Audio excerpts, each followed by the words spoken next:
बोलो जयकारा बोल मेरे श्री गुरु महाराज की जय। श्री परमहंस दयाल जी महाराज की जय। लाडली लाल की जय। कृष्ण कन्हैया लाल की जय। राधे रानी की जय।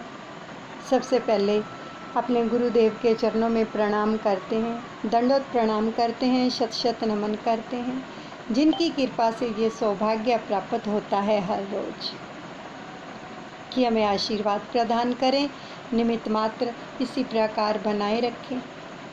और भगवान श्री कृष्ण राधा रानी के चरणों में भी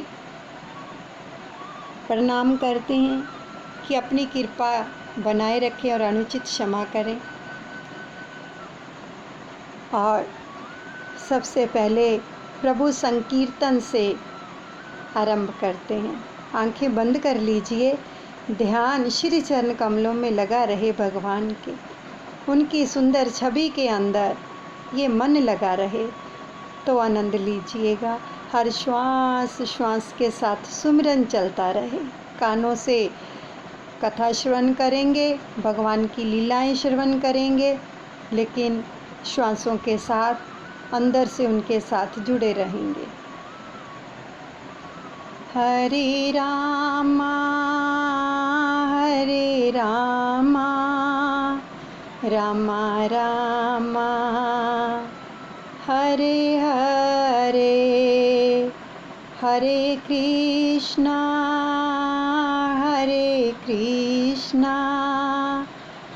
कृष्णा कृष्णा हरे हरे। बड़े प्रेम से पुकारो। हरे रामा रामा रामा हरे हरे, हरे कृष्णा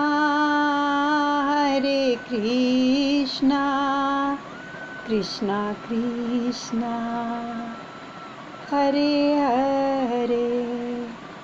राधे राधे राधे राधे। आगे की कथा श्रवण करते हैं। महाभारत में श्री कृष्ण चरित्र है, वहाँ सदाचार को महत्व दिया गया है। वहाँ प्रेम गौण है। ऐसी कथा करो कि आपको भी शांति मिले और सब जीवों को भी शांति मिले। व्यास जी ने भी जब तक भागवत शास्त्र की रचना नहीं की तब तक उनको शांति नहीं मिली। कलयुग में कृष्ण कथा और कृष्ण कीर्तन के सिवा दूसरा कोई उद्धार का उपाय नहीं है।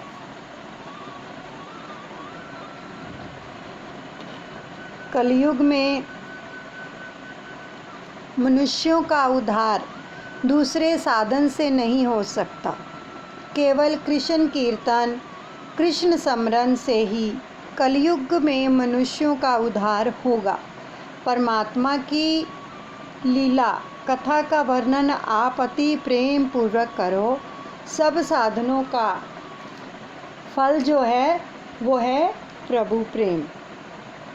आप तो ज्ञानी हैं महाराज, मैं आपको अपनी कथा सुनाता हूँ, मैं कैसा था और कैसा हो गया। व्यास जी को विश्वास दिलाने के लिए नारद जी अपना ही दृष्टांत देते हैं, अपने पूर्व जन्म की कथा सुनाते हैं, कथा श्रवण और सत्संग का फल बताते हैं। कथा सुनने से, संतों की सेवा करने से जीवन सुधरता है। मैं दासी पुत्र था, परंतु मैंने 4 मास कन्हैया की कथा सुनी, मुझे सत्संग मिला तो मेरा जीवन दिव्य बना। कृष्ण कथा से मेरा जीवन सुधरा और मैं दासी पुत्र था, आचार विचार का कुछ भान नहीं था, परंतु मैंने कथा सुनी, मेरा जीवन पलट गया। यह मेरे सतगुरु की कृपा थी। व्यास जी नारद जी से कहते हैं, अपने पूर्व जन्मों की कथा सुनाओ। नारद जी कहते हैं, सुनो। मैं 7-8 साल का था कि मेरे बचपन में ही मेरे पिता की मृत्यु हो गई। तो मेरी माता दासी का काम करती थी। मैं भील बालकों के साथ खेलता था। मेरे पुण्य का उदय हुआ। हम जिस गांव में रहते थे वहाँ घूमते फिरते साधु आए। गांव के लोगों ने उन्हें उस गांव में चतुर्मास ठहरने को कहा और कहा, इस बालक को आपकी सेवा में सौंपते हैं, तो यह पूजा के फूल लाने में मदद करेगा, दूसरे काम भी करेगा। विधवा का लड़का है, प्रसाद भी आपके पास ही ले लेगा। मुझे संतों का केवल दर्शन ही नहीं, उनकी सेवा का भी लाभ मिला। जब तक किसी पुरुष की प्रत्यक्ष सेवा नहीं करो, तब तक मन तन में से वासना नहीं जाती, अंदर के विकार नहीं जाते। मेरे गुरुदेव सच्चे संत थे, प्रभु भक्ति में रंगे हुए थे और मुझे सच्चे संत की सेवा करने का लाभ मिला। पहले तो सच्चे संतों के दर्शन मिलते नहीं, और दर्शन हो भी जाएं तब भी उनके प्रति सद्भाव नहीं जागता है। गुरुदेव अमानी थे, इसलिए दूसरों को मान देते थे, तो उनके संग से मुझे भक्ति का रंग लग गया। गुरु ने मेरा नाम हरिदास रखा। शुकदेव जी ने जन्मते ही व्यास जी से कहा कि आपसे मेरा कोई संबंध नहीं है, आप मेरे पिता नहीं हैं, मेरे पिता तो प्रभु परमात्मा है, मुझे जाने दो। परंतु यह मार्ग सरल नहीं है, इस मार्ग को सामान्य मनुष्य अनुकरण कर सके ऐसा नहीं है। आसान मार्ग तो ये है कि सबके साथ प्रेम करो अथवा एक प्रभु के साथ प्रेम करो। आत्मा और परमात्मा एक है। गुरुदेव प्रेम की मूर्ति थे, तो गुरु जी के उठने से पहले मैं उठता था और गुरु जी की सेवा के समय मैं फूल तुलसी ले आता। मेरे गुरु जी दिन में 2 बार कीर्तन करते थे। सवेरे ब्रह्म सूत्र की चर्चा करते थे, परंतु रात को रोज कृष्ण कथा कृष्ण कीर्तन करते। कन्हैया उनको बहुत प्यारा था। मेरे गुरुदेव के इष्ट देव बालकृष्ण थे। ये ऋषि बाल स्वरूप की आराधना करते थे। बालक जल्दी प्रसन्न होते हैं, बालकृष्ण जल्दी प्रेम करते हैं और जल्दी प्रसन्न होते हैं। कन्हैया का कोई भगत उसे बुलाता है तो कन्हैया दौड़ कर आ जाता है। मैं कीर्तन में जाता और कथा सुनता। मैं बहुत कम बोलता था। बहुत बोलना संतों को अच्छा नहीं लगता। वाणी से शक्ति का खर्च मत करो। इन वचनों को साथ पकड़ते जाओ कि कम से कम बोलना चाहिए, इससे ऊर्जा का ह्रास होता है। अर्थात कम बोलो और मौन रहो। सेवा करने वाले पर संत कृपा करते हैं। यह तीनों गुण नारद जी कहते हैं कि मुझ में थे। मैं तो कोल और भील बालकों से खेलता था। एक दिन मैं कथा में गया, मेरे गुरु कृष्ण का वर्णन करते थे। मैंने कथा में बाल लीला सुनी। छोटे छोटे बालक कन्हैया को बहुत प्यारे लगते हैं। कथा सुनकर प्रभु के प्रति मेरा सद्भाव जागा और कृष्ण कथा यह प्रेम कथा है। कृष्ण कथा में गोपियों को, स्त्रियों को, बालकों को सबको आनंद आता है। श्री कृष्ण की कथा ही ऐसी दिव्य है कि यह सबको आनंद देती है। श्री कृष्ण कथा में ऐसा आनंद आने लगा कि मेरा खेलना छूट गया। कथा के अंदर इतना आनंद आने लगा कि खेलना ही छूट गया। श्री कृष्ण कथा में गुरुदेव पागल बने हैं। मनुष्य संसार के पीछे पागल बनते हैं और उस दशा से मुक्त नहीं हो सकते। भगवान के पीछे जीव पागल बने तो जीव शिव एक होते हैं। संत की आंखें शुद्ध होती हैं, पवित्र होती हैं। संत जो है आँखों से पाप नहीं करते हैं। संत की आँख में कृष्ण विराजते हैं। संत 3 प्रकार से कृपा करते हैं। संत जिसकी ओर बार बार दृष्टिपात करते हैं उसका जीवन सुधरता है। माला फेरते जिस शिष्य की याद आएगी उसका जीवन सुधरेगा। मेरे गुरु मुझे बार बार निहारते थे। गुरुजी कहते थे यह बच्चा बड़ा ही समझदार है। गुरुजी को आनंद होता, वे बहुत प्रसन्न होते थे। यह जीव जातिहीन है परंतु कर्महीन नहीं है। संत जिस पर प्रेम की नज़र डालते हैं उसका कल्याण होता है। तो एक दिन प्रसाद लेने के बाद मैं उनकी जूठी पतलें उठाता था। मैं दासी पुत्र था, कहे बिना मुझे खाने को कौन देता। गुरुजी ने मुझे इस प्रकार सेवा करते देखा, संत का हृदय पिघला। गुरुजी ने पूछा कि हरिदास तुमने भोजन किया? तो मैंने ना कही कि नहीं किया। तो गुरुदेव को मुझ पर दया आई, यह बालक कितना समझदार है। गुरुदेव ने मुझे आज्ञा दी कि पत्तलों में मैंने महाप्रसाद रखा है, यह तुम खाओ।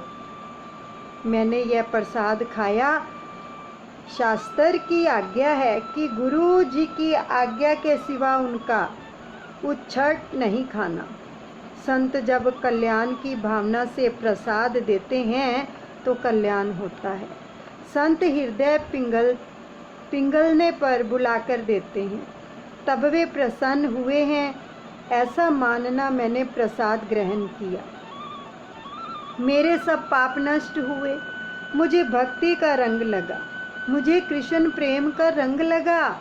उस दिन मैं कीर्तन में गया, मुझे नया अनुभव हुआ। कीर्तन में एक निराला आनंद आया कि मैं आनंद में थई नाचने लगा। अति आनंद में देहाध्यास छूटता है। कीर्तन भक्ति श्री कृष्ण को अतिशय प्रिय है। भक्ति का रंग मुझे उसी दिन लगा, मुझे राधा कृष्ण का अनुभव हुआ। सुखदेव जी कहते हैं नारद जी व्यास जी को अपना आत्मचरित्र सुनाते हैं। मैं कम बोलता था इसलिए मुझ पर संतों की कृपा हुई। सेवा में सावधान रहता था। संत सेवा में सद्भाव रखते हैं, परंतु गुरुदेव की मुझ पर खास कृपा हुई। मुझे वासुदेव गायत्री मंत्र दिया। पहले स्कंद में 5वें अध्याय का 37वां श्लोक ये वासुदेव गायत्री का मंत्र है। इसे वासुदेव गायत्री का हमेशा जप करो। ओम नमो भगवते तुम्भे वासुदेवाय धीमहि। 4 मास इस प्रकार गुरुदेव की सेवा की। गुरुजी का वह गांव छोड़कर चले जाने का दिन आया तो क्या हुआ, गुरुजी अब चले जाएंगे यह सोचकर जो था मुझे दुख हुआ। मैंने गुरुजी से कहा कि गुरुजी आप मुझे साथ ले जाएं, मुझे मत छोड़ो। मैं आपकी शरण में आया हूँ। मैं आपके चौके पर सोया करूँगा। मैं आपका नीच से नीच काम भी करूँगा। तो मुझे सेवा में साथ ले चलो, मेरी उपेक्षा ना करो।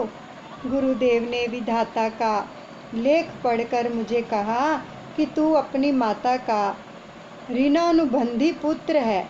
इस जन्म से तुम्हें उसका ऋण चुकाना चाहिए, इसलिए माता का त्याग नहीं करना। इसलिए माता का त्याग नहीं करना।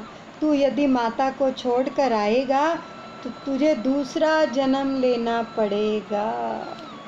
ये बहुत ही सुंदर वचन है कि अपने बूढ़े माता पिता को छोड़कर कभी नहीं जाना चाहिए। नहीं तो देखो क्या कह रहे हैं गुरुजी, दोबारा जन्म लेना पड़ेगा। तो तुम्हारी माता की आहें हमारे भजन में विक्षेप करेंगी। तुम घर में रहो, घर में रहकर ही प्रभु का भजन हो सकता है। नारद जी कहते हैं, आपने तो कथा में कहा था कि प्रभु भजन में जो विघ्न करे उसका त्याग कर दो। तो प्रभु के भजन में जो साथ दे उसका ही संग करो। तो ईश्वर के मार्ग में ले जाए वही सच्चा स्नेही है। मेरी माता जो मेरे भजन में विक्षेप करने वाली हो, तो क्या मुझे अपनी माता का त्याग नहीं करना चाहिए? तो संसारी माँ बाप की यही इच्छा रहती है कि मेरा पुत्र विवाह करके वंश की वृद्धि करे। उनको तो यह इच्छा होती है ना कि हमारा पुत्र परमात्मा में तन्मय हो। तो मेरी माता मेरे भजन में विक्षेप करने वाली है। आपने कथा में एक दिन कहा था कि अपने स्नेही भी जो कथा में विक्षेप करने वाले हों, तो ऐसे स्नेहियों का भी त्याग कर दो। तो मीराबाई जी को लोगों ने बहुत त्रास दिया। तब मीराबाई ने घबराकर संत तुलसीदास को पत्र लिखा कि मैं 3 साल की थी, तब से मैंने गिरधर गोपाल के साथ शादी की। 3 साल में ये मेरे संबंधी मुझे कष्ट देते हैं, मुझे अब क्या करना चाहिए? तो तुलसीदास जी ने चित्रकूट से ही पत्र लिखा कि कसौटी सोने की होती है, पीतल की नहीं। वचनों को सुनो, कसौटी सोने की होती है, पीतल की नहीं। तुम्हारी ये कसौटी होती है, जाके प्रिय न राम विदेही, सो छाड़िए कोटि बैरी सम, यद्यपि परम स्नेही। जिसे सीताराम प्यारे ना लगे, जिसे राधा कृष्ण प्यारे ना लगे, ऐसा जो सगा भाई हो तब भी उसका संग छोड़ देना चाहिए। दुसंग सर्वथा त्यागने योग्य है। मीराबाई ने यह पत्र पढ़कर मेवाड़ का त्याग कर दिया, वृंदावन आ गई। तो भक्ति बढ़ानी हो तो मीराबाई का चरित्र जो है बार बार पढ़ो। संसारी माता पिता भी पुत्र को संसार का ही ज्ञान देते हैं। माता के संग रहूँगा तो भजन में विक्षेप होगा। गुरुजी ने कहा, तू माँ का त्याग करे, यह मुझे अच्छा नहीं लगता। ये गुरुजी उसको शिक्षा दे रहे हैं नारद जी को कि अगर तू माता का त्याग करेगा तो हमें अच्छा नहीं लगेगा। ठाकुर जी सब जानते हैं, तुम्हारी माता तुम्हारे भजन में विघ्न करेगी तो ठाकुर जी कोई लीला करेंगे। संभव है ये तुम्हारी माता को उठा लेंगे, अथवा तेरी माता की बुद्धि को भगवान सुधार देंगे। घर में रहना और इस महामंत्र का जाप करना। माँ का अनादर नहीं करना। जप करने से प्रारब्ध बदलता है। नाम जप करने से प्रारब्ध बदल जाता है। जप की धारा टूटे नहीं, इसका ध्यान रखना।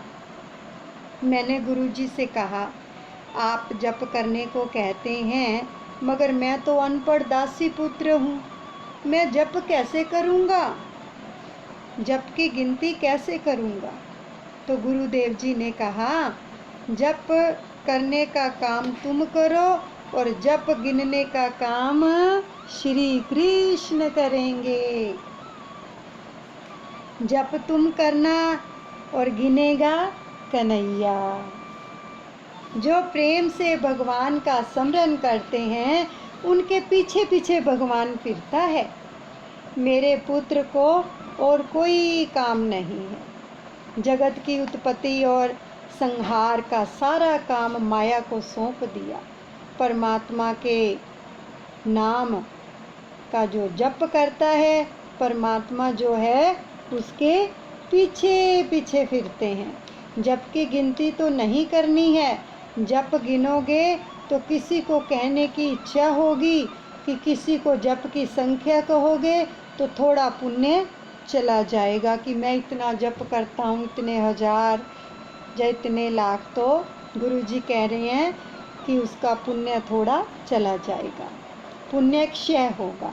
तो गुरुजी ने मुझे वासुदेव गायत्री मंत्र का 32 लाख जप करने को कहा, 32 लाख जप करने को कहा गायत्री मंत्र का। तो 32 लाख जप होगा तो विधाता का लेख भी मिटेगा, क्योंकि उनकी इच्छा थी गुरुजी के साथ जाने की, और गुरुजी ने उनको बता दिया कि इतना जप करो, तो विधाता ने जो लेख लिखा है वो भी मिट जाएगा, पाप का नाश होगा। बेटा, इस मंत्र का सदा जप करना। मंत्र का जप करने से ईश्वर के साथ जीव का संबंध होता है, रुद्र से संबंध पहले होता है, तो इसके बिना ब्रह्मा के साथ संबंध नहीं होता, फिर ब्रह्मा साक्षात्कार होता है। रोज यही भावना रखना कि श्री कृष्ण मेरे साथ हैं। देखो कितने सुंदर वचन गुरु जी ने नारद जी को बताए कि रोज रोज ही ये भान रखना, ये भावना रखना कि श्री कृष्ण मेरे साथ ही हैं। श्री कृष्ण प्रेम का स्वरूप है, तेरा कल्याण करेंगे। बेटा, तू बाल कृष्ण का ध्यान कर। श्री कृष्ण का बाल स्वरूप अति मनोहर है। सच में जो भी बाल रूप को देखता है ना, मन मुग्ध ही हो जाता है और दिल करता है गोद में ले ले। तो बालक को थोड़ा दो तो भी वह राजी होता है, इसलिए गुरुदेव ने बाल उपासना की, तो बाल स्वरूप का ध्यान करने की आज्ञा दी। भावना से बाल स्वरूप का ध्यान करो। मेरे गुरुजी मुझे छोड़कर चले गए। नारद जी कह रहे हैं कि ये सारा उपदेश देकर, ये सारी शिक्षा देकर, मुझे समझाकर मेरे गुरुजी मुझे छोड़कर चले गए। मुझे अति दुख हुआ। पूर्व जन्म के गुरु का नाम लेते ही नारद जी रोने लगे। सच्चे सतगुरु को कोई स्वार्थ नहीं होता है। मैंने निश्चय किया और जप शुरू कर दिया। मैं सतत जप करता, जप किए बिना मुझे चैन नहीं आता। घूमते फिरते और स्वप्न में भी जप करता रहता था। शैया पर सोने से पहले हमेशा जप करो, जप की धारा ना टूटे। 1 वर्ष तक वाणी से जप करना, 3 वर्ष कंठ से जप करना, और 3 वर्ष के बाद मन से जप होता है। इसके बाद अजपा जाप होता है। माँ को यह रुचता ना था, फिर भी मैंने 12 वर्ष तक 16 अक्षरी महामंत्र का जप किया। मनुष्य जप करते हुए भी छल कपट बहुत करते हैं, इसी से उनके पुण्यों का नाश होता है। क्यों नहीं फल मिलता जप का, नाम जाप का, नियमों का क्यों नहीं फल मिलता? क्योंकि ये भागवत में देखो कितने सुंदर वचन आए हैं कि मनुष्य जप करते हुए भी छल कपट बहुत करते हैं, इसी से उनके पुण्यों का नाश होता है। इसी से वो फिर स्थिति नहीं बन पाती है, वो अवस्था नहीं मिल पाती जो मिलनी चाहिए। माँ की बुद्धि भगवान बदल देंगे, यह सोचकर माँ को मैंने कभी कुछ नहीं कहा। गुरुजी समझाकर गए थे कि माँ का अनादर नहीं करना, जप करना, भगवान अपने आप बुद्धि बदल देंगे। तो मैंने अपनी माता का कभी अनादर नहीं किया। उसके बाद माता एक दिन गौशाला में गई, वहाँ उनको सर्प ने काट लिया। सूत जी सावधान करते हैं, सर्प अपराधी को काटता है। माता ने शरीर का त्याग किया, प्रभु ने कृपा की। मैंने माना कि मेरे भगवान का मुझ पर अनुग्रह हुआ है। माता जी के देह का अग्नि संस्कार किया, मुझे आनंद हुआ। मैं मातृ ऋण से मुक्त हुआ। घर में जो कुछ रखा था मैंने माता के काम में ले लिया। मुझे प्रभु में श्रद्धा थी, अतः मैंने कुछ संग्रह नहीं किया। जन्म से पहले मेरे लिए माता के स्तन में दूध पैदा करने वाला दयालु भगवान मेरे पोषण की व्यवस्था करेगा। वह क्यों नहीं करेगा? परमात्मा विश्व भर है और अपने परमात्मा विशंभर है और मैं अपने भगवान का हूँ, तो क्या भगवान मेरा पोषण नहीं करेंगे? मैंने कुछ नहीं लिया। पहने हुए कपड़ों के साथ मैंने गृह त्याग किया। जिसका जीवन केवल ईश्वर के लिए है वह कभी भी संग्रह नहीं करेगा। भगवान नास्तिक का भी पोषण करते हैं। जो भगवान का नाम नहीं जपते हैं लेकिन भगवान उनका भी पोषण करते हैं। नास्तिक कहता है कि मैं ईश्वर को नहीं मानता, परंतु मेरा परमात्मा कहता है कि बेटा तू मुझे नहीं मानता मगर मैं तुझे मानता हूँ। उसका क्या होगा? जीव भले अज्ञान में जो चाहे सो बोले, मगर ठाकुर जी कहते हैं तू भगवान का अंश है। जो ईश्वर का नियम पालन नहीं, धर्म को जो मानता नहीं, ऐसे नास्तिक का भी परमात्मा पोषण करते हैं। तो क्या कन्हैया मेरा पोषण नहीं करेंगे? मैंने कभी भी भीख मांगी नहीं, मगर अपने प्रभु की कृपा से मैं कभी भूखा भी नहीं रहा। मैंने किसी चीज़ का संग्रह नहीं किया, परंतु मेरे भगवान ने किसी दिन मुझे भूखा नहीं रखा। भगवान स्मरण करता मैं फिरता था। 12 वर्षों तक मैंने अपने तीर्थों का भ्रमण किया। इसके बाद मैं घूमता फिरता जो था गंगा नदी के तट पर पहुंचा। गंगा स्नान किया। उसके बाद एक पीपल के वृक्ष के नीचे बैठकर मैं जप करता था। जप ध्यान से करता था। गुरुदेव ने आज्ञा की थी कि खूब जप करना। मैंने जप नहीं छोड़ा। तो गुरु ने कहा था कि प्रभु दर्शन दे तो भी जप नहीं छोड़ना। गंगा के किनारे 12 वर्ष रहा। 24 साल से भावना करता था कि कन्हैया मेरे साथ हैं। हर पल देखो, गुरु जी ने उसको एक मंत्र बता दिया कि यही भावना रखनी है कि कृष्ण मेरे साथ हैं। मेरे पूरे जन्म के पाप बहुत होंगे, इसलिए मुझे प्रभु के दर्शन नहीं हो रहे हैं, परंतु श्रद्धा संपूर्ण थी, इस कारण एक दिन प्रभु मुझे दर्शन अवश्य देंगे। भावना में भाव से मुझे श्री कृष्ण दिखते थे, मगर मुझे बाल कृष्ण के प्रत्यक्ष दर्शन नहीं हो रहे थे। अपने श्री कृष्ण का मुझे प्रत्यक्ष दर्शन करना था। मुझे लगा कि श्री कृष्ण मुझे कब अपनाएंगे, कब मुझे मिलेंगे। मुझे श्री कृष्ण दर्शन की तीव्र इच्छा जागी। क्या ही अच्छा हो कि मुझे श्री कृष्ण की झांकी हो। मेरे लाला ने कृपा की कि एक दिन ध्यान में मुझे सुंदर नीला प्रकाश दिखा। प्रकाश को देख मैं जप करता था। वहाँ प्रकाश में से बाल कृष्ण का स्वरूप प्रकट हुआ। मुझे बाल कृष्ण के मनोहर स्वरूप की झांकी हुई। मेरे कृष्ण ने कस्तूरी का तिलक लगाया था। वक्ष स्थल में कौस्तुभमणि की माला धारण की थी। नाक में मोती था। आंखें प्रेम से भरी थी। मुझे जो आनंद हुआ उसका वर्णन करने की शक्ति सरस्वती में नहीं है। मुझे हुआ कि मैं दौड़ता जाऊं और श्री कृष्ण के चरण में वंदन करूं। मैं जैसे ही वंदन करने गया तो श्री कृष्ण अंतर ध्यान हो गए। मुझे लगा कि मेरा श्री कृष्ण मुझे क्यों छोड़कर चला गया।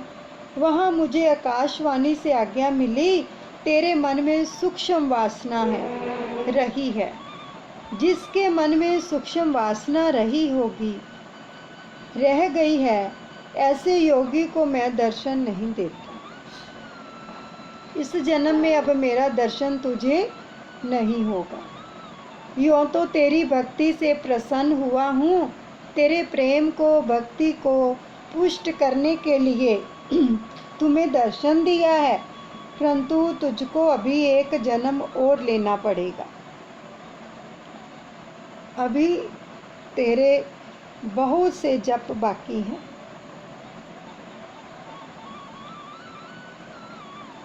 अगले जन्म में तुझे मेरा दर्शन होगा। दृष्टि और मन को सुधार, सततः विचार कर कि मैं तेरे साथ हूँ। ये देखो भगवान खुद आकाशवाणी के जरिए फरमा रहे हैं। जीवन के अंतिम श्वास तक करना भजन बिना का भोजन पाप है। सत्कर्म की समाप्ति नहीं हुआ करती।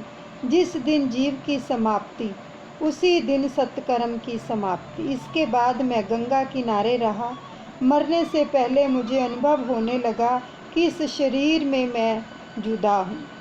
जड़ चेतन की ग्रंथि छूट गई। जड़ और चेतन की, शरीर और आत्मा की जो गांठ लगी है, यह गांठ भक्ति के बिना नहीं छूटती।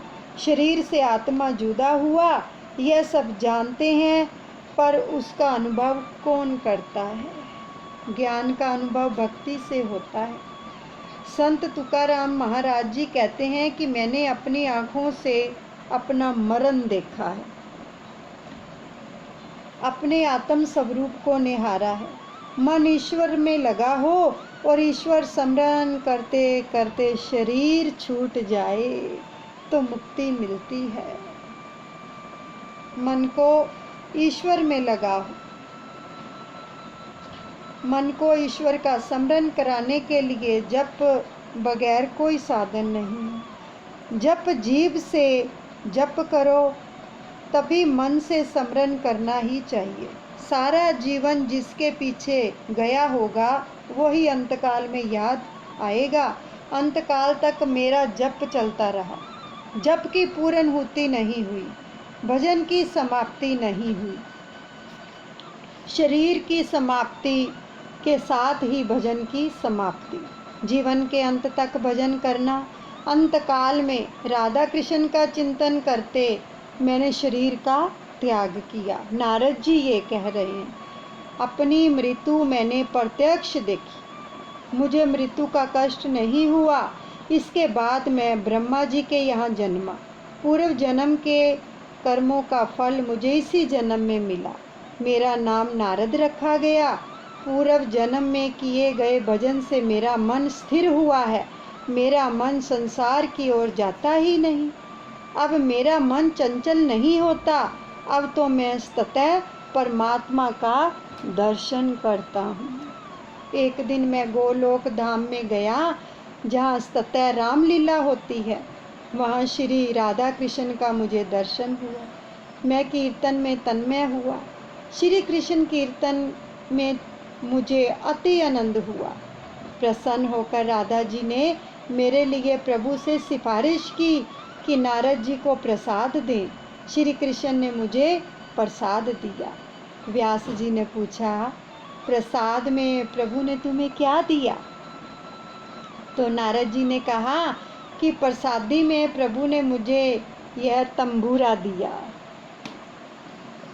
प्रभु ने मुझे यह कृष्ण कीर्तन करते करते जगत में भ्रमण करो और मुझसे जुदा हुए अधिकारी जीवों को हमारे पास लाओ, संसार प्रवाह में बहते हुए जीवों को हमारी ओर लाओ, ये सेवा बख्श दी नारद जी को। तो भगवान को कीर्तन भक्ति अति प्रिय है। यह वीणा लिए जगत में भ्रमण करता हूँ, नाद के साथ कीर्तन करता हूँ। अधिकारी जीवों को या कोई योग्य चेला मिले, उसे प्रभु के पास, प्रभु के धाम में ले जाता हूँ। मुझे रास्ते में ध्रुव मिला, उसको प्रभु के पास ले गया। मुझे प्रहलाद जी मिले तो उनको भी प्रभु के पास ले गया। ऐसे भक्त मिले, उन्हें मैं प्रभु के पास ले गया। जो कोई भगत मिलते मैं उनको प्रभु के पास ले जाता हूँ।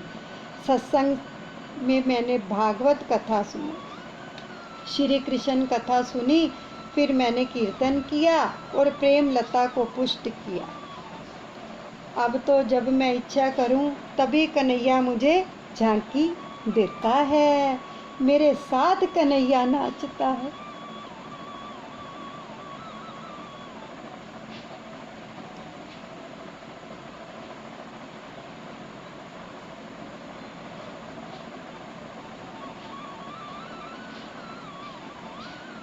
संत नामदेव।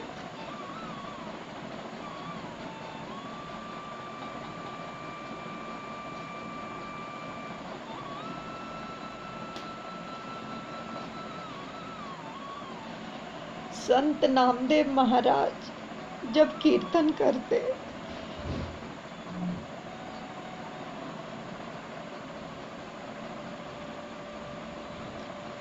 तो उस समय श्री विठल नाथ जी नाचते थे, प्रभु से प्रार्थना करते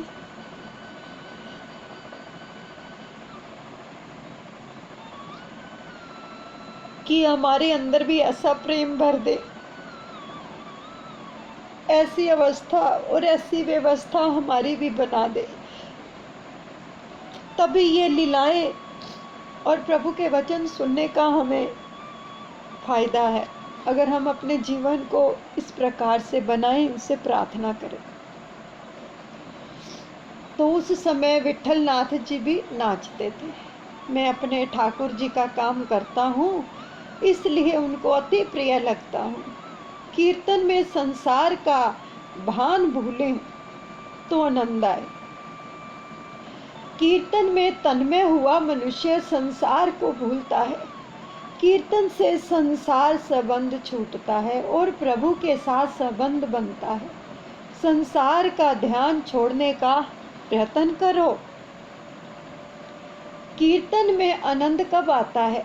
जब जीभ से प्रभु का कीर्तन, अपनी जीभा से प्रभु का कीर्तन, मन से उसका चिंतन करेंगे और दृष्टि से उसके स्वरूप को देखेंगे, तभी आनंद आएगा।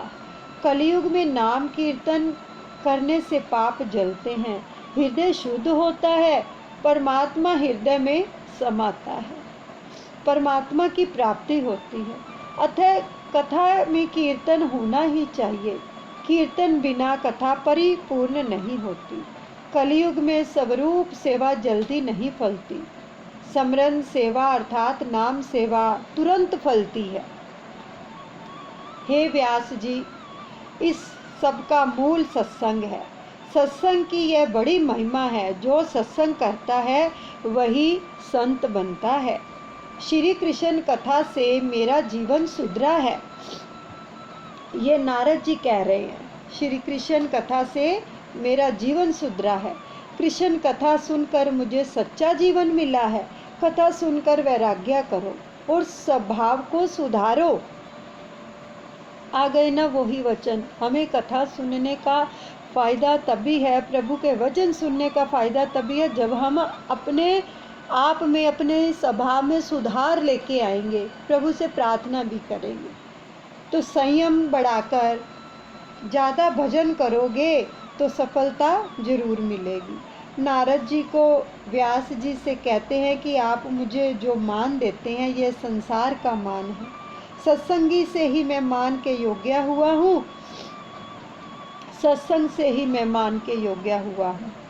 भील बालकों के साथ आवारा घूमने वाला मैं सत्संग से ही देव ऋषि बना हूँ, क्योंकि कथा सुनते थे भगवान की, सत्संग में जाते थे, गुरु जी मिल गए और कृपा हो गई। नारद जी दासी पुत्र थे। सच्चे साधु संत की सेवा से उनका जीवन सुधरा। संत स्वयं तीर्थ रूप है। संत जंगम तीर्थ है। पारस मणि लोहे को सोना बनाता है, फिर भी लोहे को अपने जैसा नहीं बनाता, परंतु संत अपने संसर्ग में आए हुए को अपने जैसा बनाते हैं। संत करे आयु समाना। मनुष्य देव होने के लिए बनाया गया है। मनुष्य को देव होने के लिए 4 गुणों की आवश्यकता है: संयम, सदाचार, स्नेह और सेवा। ये 4 गुण सत्संग के बिना नहीं आते हैं। सत्संग का फल भागवत में बताया गया है। सत्संग से नारद जी दासी पुत्र से देव ऋषि हुए। मनुष्य माया का दास बना है, सत्संग से वह इससे छुटकारा पा सकता है। सच्ची भक्ति का रंग लगता है, फिर इसे प्रभु बिना चैन नहीं मिलता। नारद जी का यह चरित्र भागवत का बीजारोपण है। सत्संग और सेवा का फल बताना इस चरित्र का उद्देश्य है। अतः विस्तार किया है कि हमने यह देख लिया कि जप के बिना जीवन सुधरता नहीं है। इसको नोट कर लीजिए, जो मर्जी कर लो, अगर जप नहीं करेंगे यानी सिमरन नहीं करेंगे तो जीवन नहीं सुधरेगा। जहाँ मर्जी भाग लो, जहाँ मर्जी हो आओ, लेकिन अगर हमारे अंदर ये विलक्षणता नहीं है, जप नहीं करते हैं, तो जीवन नहीं सुधरता। ये भागवत जी बता रही हैं। दान से धन की शुद्धि होती है, ध्यान से मन की शुद्धि होती है और शरीर की शुद्धि स्नान से होती है।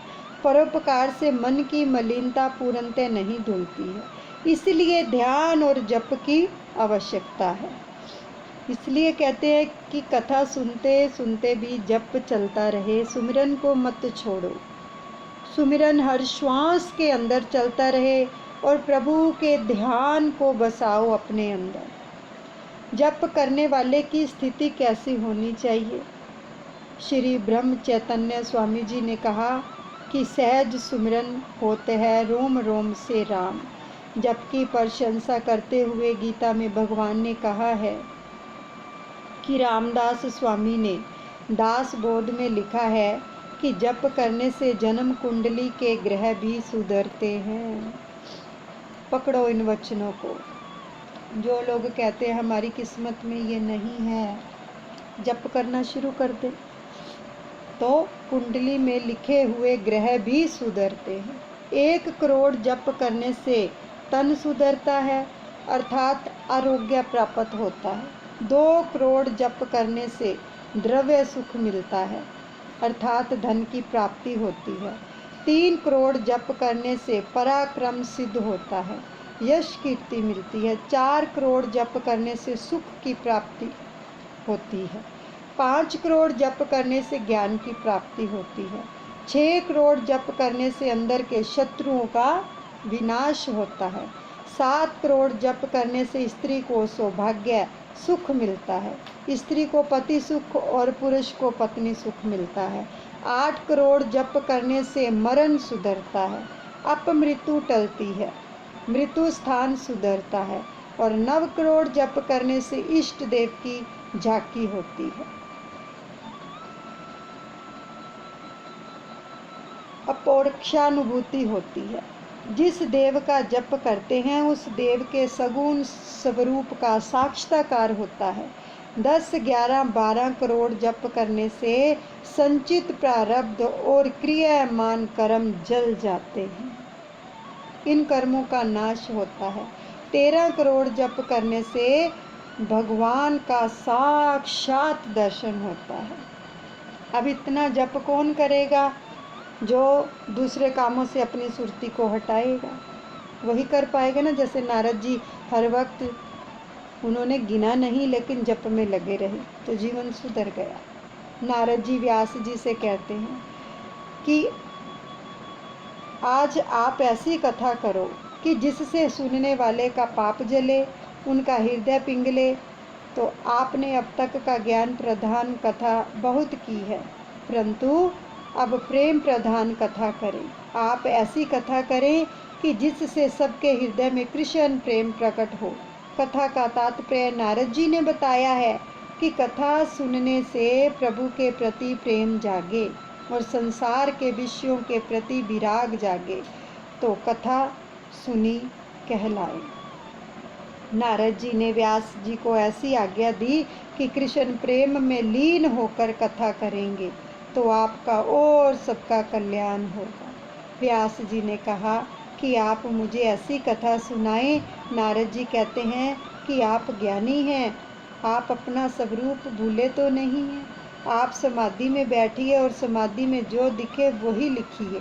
ब्रह्ममुखी इंद्रियों को अंतर्मुख करने से समाधि ईश्वर के समीप पहुंचती है। ईश्वर के साथ एक होना ही समाधि है। ईश्वर में लीन होना ही समाधि है। नारद जी जब तक ना मिले नारायण का दर्शन होता नहीं है। संसार में आने के बाद यह जीव अपने स्वरूप को भूलता है। कोई संत कृपा करे तब जीव को आपके स्वरूप का भान कराते हैं। व्यास नारायण को भी नारद को जरूरत पड़ी थी। इसके बाद नारद जी ब्रह्मलोक में सिधार गए। व्यास जी ने प्राणायाम से दृष्टि अंतर्मुख की। वहाँ हृदय गुफा में बाल कृष्ण के दर्शन हुए। व्यास जी को सब लीलाओं का दर्शन हुआ। व्यास जी को नारद जी ने स्वरूप का भान कराया।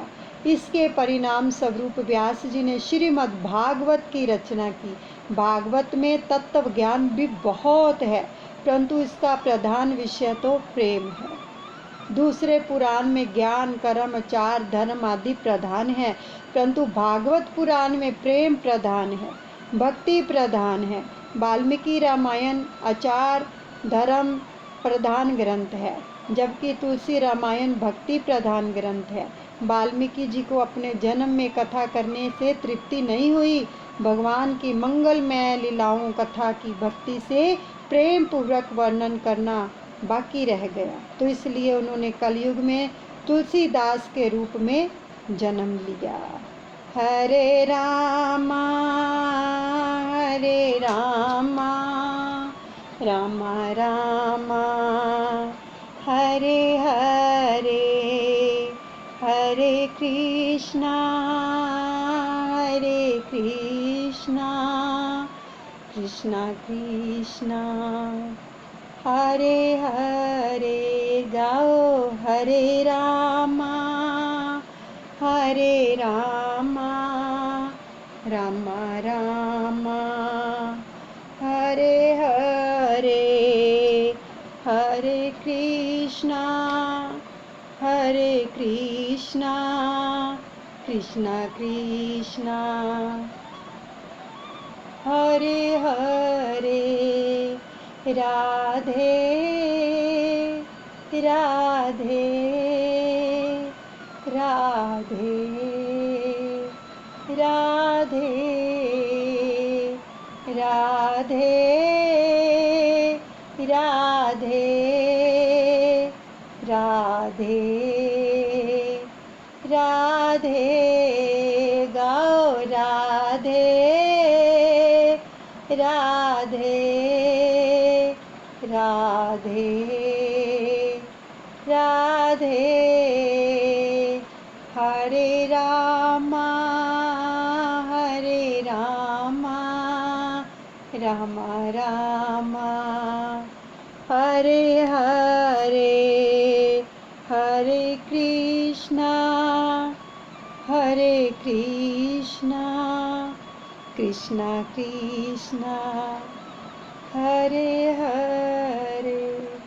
बोलिए सतगुरुदेव भगवान की जय। श्री कृष्ण कन्हैया लाल की जय। राधिका रानी की जय। बाकी की जो कथा है उसका श्रवण हम कल करेंगे। सब कृष्ण के चरणों में अर्पण करते हैं, दादा गुरुदेव के चरणों में अर्पण करते हैं।